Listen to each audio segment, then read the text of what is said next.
Naghahanap kami ng winter clothes ng anak ko dito sa Ukay-Ukay. Tapos ito yung nakita niya, itong matching daw sa kanyang buhok. Pinagpipilitang bilhin kahit na hindi kasya sa kanya. Pero binili ko na rin kasi kakasya naman daw yan. Naghahanap kasi kami ng mga panglamig na mga jacket na katulad ng ganyan. Kasi nga, malapit na siyang pumunta ng England. So ito yung mga kailangan niya talaga. Yung mga jacket na ganito, nag-worth siya ng mga 750. Pero naka 20% off nga sila dito sa Merville ng Ukay-Ukay. Bugi-bugi ang kanilang pangalan ng ukayan dito. Sa may service road nga lang pala ito ha.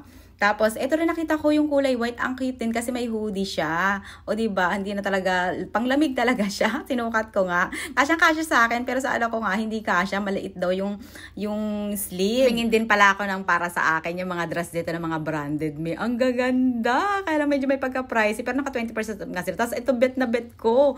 H&M yung brand niyan. Kaya lang hindi ko nabili. Sayang pala dat binili ko. Kasi nga, yung pinunta ko talaga dito is yung mga panglamig ng anak ko. Kasi nga, wala siyang damit na panglamig. So, naghahanap nga kami. Meron ako yung jacket na black ang nakuha niya. Pero wala kasi siyang hoodie. Pero ang dami ditong mga branded guys ha. May mga sapatos, lahat nandito na. Tapos nakakuha rin kami ng bag niya. Kasi nga gusto niya yung kasya yung laptop niya. So ayun yung nabili ko. Bali 300 pesos yun. Tapos ayun na nga sinukat ng anak ko. Ito talaga yung sakto-sakto yung panglamig niya, mi. Tapos nakabili rin pala ako ng boots. Kaya lang medyo may damage siya. Kaya hindi ko kinuha.